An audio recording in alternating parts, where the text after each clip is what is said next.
In order for us to understand it, though, you need to come inside of the monument with me. Because the story is about to be told now, which is the story of the Jewish people from the time of when the Germans will walk into Poland on September the 1st of 1939 and onwards. If you come in here now and you look up, you will see the concept of what they've built here.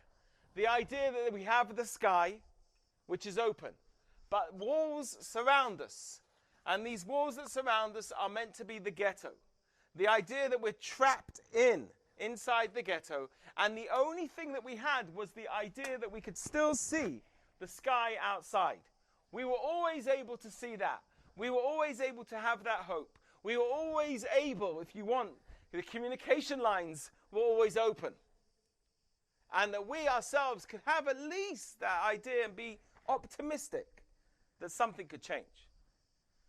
But come 1942, the summer of 1942, what changes is something that the Jewish people never dreamed could ever happen. We've been through many calamities in our lives, and we've been through many tragedies. Pogroms is a word that we all carry in our back pocket. The Jewish people have lived in their suitcase for 2,000 years. But did we ever believe that it was going to get to the way that the Germans built what they were about to build? Concentration camps, labor camps, and of course the famed death camps. Warsaw has its famed death camp that's awaiting it as well, which is Treblinka.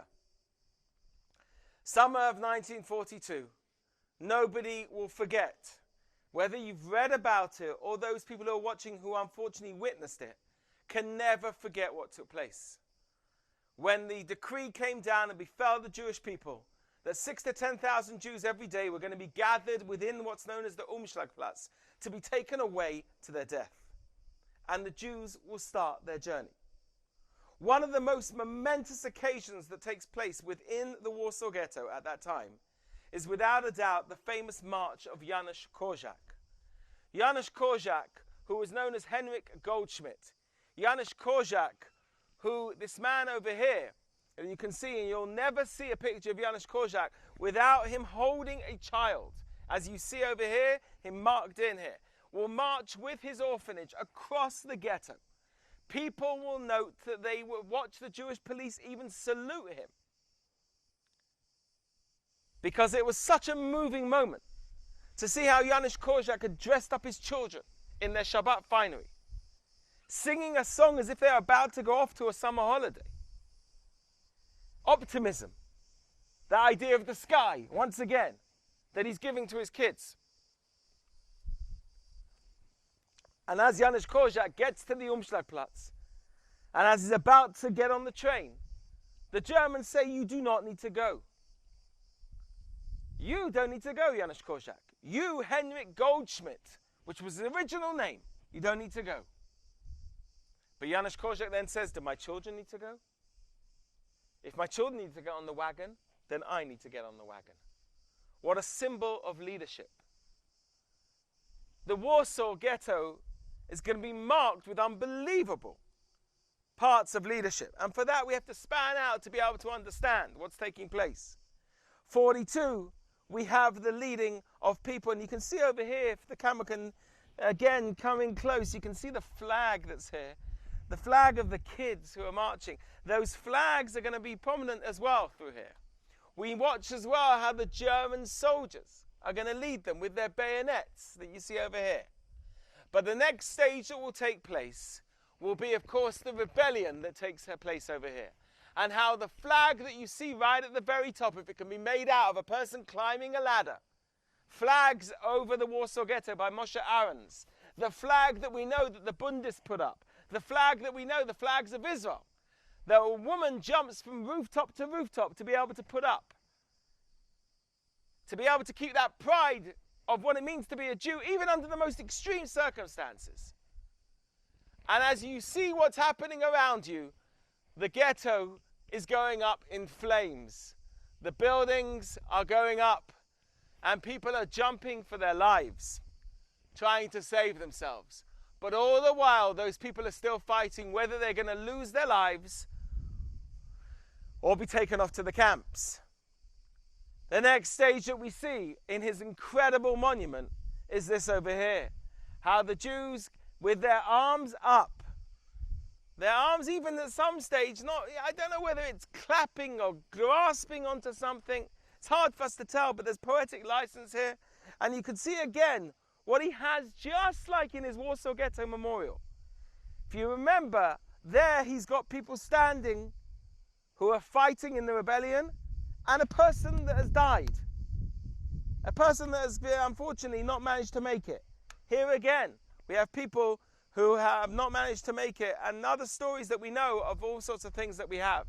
They're marching out, but they are not, if you want, going easily. They are not just saying, take me away. The kid at the bottom over here who looks back, again connecting us to a past monument, but the kid who deals with this idea of there's a whole world out there I still want to be part of. Don't take away my childhood. Don't take away who I am, what I could become. Don't push me into the abyss that I'm heading into. You see the flames everywhere, and if we can take a step back as well, and we look at the vast expanse over here, right at the very top over there, you will start to see a motif which is connecting us very much to the whole of the monument. You can see the branches of the menorah, which are up to our left-hand side over there, where we're reminding ourselves of Titus's arch. We're reminding ourselves of the menorah, okay, from that time period. It's going to come back again and again as we look at this monument. Soldiers marching the people now from the trains to the camps. The fences that we see here with the barbed wire that we notice over here of the camps. Mothers and fathers for the last time standing together. How many of us have heard the stories of Mengele who decided whether or not a person should die or live? How many of us have heard heart-wrenching stories of this is the last time they saw each other? We see the last kiss, the last embrace, the last bracha, blessing that a father's going to give his son, and vice versa.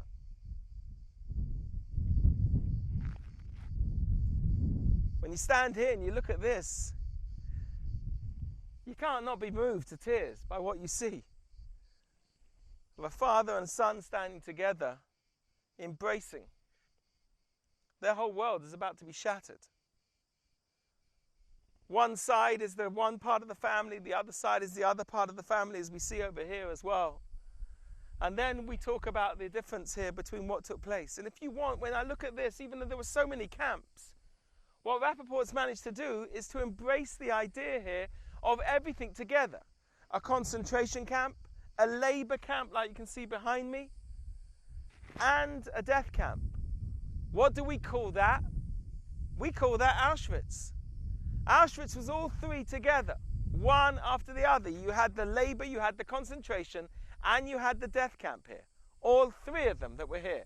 You can see the barbed wire and the fences over here, and you start to see the flames going up over here.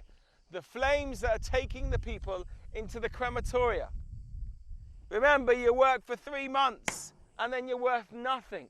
And you go to the crematoria as well. It's all connected to that point over here. But there will be a time when the people will finally be liberated. From the summer of 1944, liberation will start to take place, whether it be in Majdanek in 1944, or of course January the 27th, 1945, which will be Auschwitz.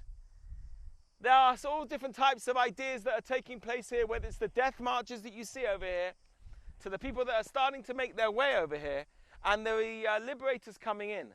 And then you see this mangled mass at the bottom over here. Bodies upon bodies upon bodies. One on top of the other. And all you need to do is imagine that tractor that comes in Bergen-Belsen with the famous film that you can still see the footage in Yad Vashem, or you can see it on various different ways of seeing it through videos or whatever else, of the bodies being pushed into the mass graves that were in Bergen-Belsen again. The only real place where they took that footage. But it affects him as well, Rappaport, when he sees it. We come up now, people carrying the sorrow, they've lost their families, new lives gathering together. Person with all his belongings in one suitcase. You can see, unfortunately, it's got a white mark down it. And look at that. back on this little kid's head, what does he have? He has his kippah back on. Over here, on the little head over here. You'll notice as you go up now beyond the white, you'll see there's a mother and a daughter. If you want reuniting, we know so often when we hear about stories of houses that were set up in various different places for people to be able to go and find the list to see if a relative was there. And we can see the reuniting of a family, and then we see a man bowing down, if you want. But look what Rappaport has put on his arm. He's put the tefillin back on his arm. Above there you see the people getting on the boats. And you see the Israelis of that time starting to help them. Because now we jump from this roll, or this Megillah, to this Megillah. At the very top, with Kibbutz Negba accepting the new people. And people now moving from the shores, jumping off and being helped by the Jews of Israel at the time. The Kovatembel, the Kibbutznik at the time. And turning now into becoming Israelis to rebuild the new state. And you see how the person that was round there now becomes this. We have here again a new life. People finding once again that possibility to love once again. The famous story that we have from France, when in one of these reconvalescent houses, where the kids didn't know how to cry, how to laugh, nothing. They knew nothing about that. But once again, here they start to learn how to love again. Husband meets wife for the first time again. But they all know now what they need to do. And that is to make sure that they build their land, they replant their plants, they bring back the 7 species that you see over here. And it's a motif that goes around, okay, in various different places. Till we get to the next spot over here, which is now the fight to be able to hold on to Yerushalayim. In 1948, Israel manages to be able to get back the area that we're standing in. But in 1967, they're going to want to get back to the heart. Remember, we lost it for 19 years. Now give me the heart. And the heart is Yerushalayim.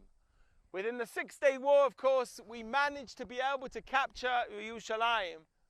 And then we see the most incredible visions as the menorah of Titus comes back to Yerushalayim. Look at it. It's exactly the same one that's on the Titus's arch. That base that was built in order to take the menorah to Rome. That's the base that we see coming back. Look at the hat of the man who's carrying it, even though he wasn't there at the time. It's Rav Goren's famous hat. If you look down here as well, he's draped, if you want, in a talit at the time. Soldier helping soldier after the battles that took place, wherever it may be.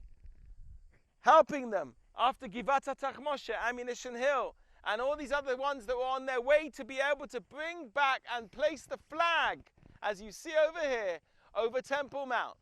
You see the Chatzotzra, the trumpet being blown, as if to say the Jewish people have returned back, and the horror at the top. Look at the horror, the dance that takes place at the top. You have everybody mixed together. The Chassid, the soldier, the Kibbutznik, all of them together, dancing together in one place. You see the shofar being blown, and then you see over here as well a man looking through binoculars with one eye, depicting, of course, Moshe Dayan, who's over here. We see over here as well this idea of the glima, of a raincoat. The raincoat, what's it doing here? It doesn't mean there should be a raincoat. It's the middle of the spring, summer nearly, when they captured Jerusalem. But he puts it here as if it's a talit as well. La'atof, to be able to wrap the Jewish people up together. You'll notice as well, as you look at the different helmets, what's on the depiction of the helmets. There are different things. If you look at this one over here, I know it's hard to see and hard to make out, but he's got olive branches here. These are olive branches. Why? Olive is the symbol of peace. Until we get to this, to understand everything that he's been trying to tell us, that it doesn't matter how much we had to sacrifice to be able to get back Yerushalayim, and to be able to stand here by the wall. Look at the soldiers who had fought the battle, now standing by the kotel, putting on their tefillin again here, at the Kotel at Yerushalayim, as we can see over here. And then we see this. There is a pipe going up, if you want, a branch, if you want, going all the way up in the middle, where two different types of people are holding. On one side, you see the fighters holding, those that have managed to recapture Yerushalayim. And on the other, you see those who perished, whether being from the right-hand side of the model, the Kotel, the area of the Shoah, or those that died to be able to recapture Yerushalayim. And when you head back in, you head back into something else. And this is what you head back into. The Nevuah of the dry bones. Krama Shem Elokim, thus says God, Hine ani petach et kifotechem, I am opening up your graves for you, and I am taking you out from the graves, and I'm going to bring you to the land of Israel. And I'm going to put my spirit into you, and you're going to resettle this place and resettle this land. Has not happened. Tisha B'Av is about destruction. But you can't forget what comes out the other side. It's the rebuilding of the people. We've said it time and again. But a strong people is a people, an eternal people is a strong people. A people that never gives up. A people that will continue to walk. A people that will continue to march. Chuck at us what you want. We're coming back. But we will never forget what takes place. The Megillah of the Shoah to the Megillah of the Geula. The Megillah of Holocaust to the Megillah of redemption. God willing that this should be the last Tisha B'Av that we have to be together. And it should turn into a day of simcha v'sason, of happiness and joy.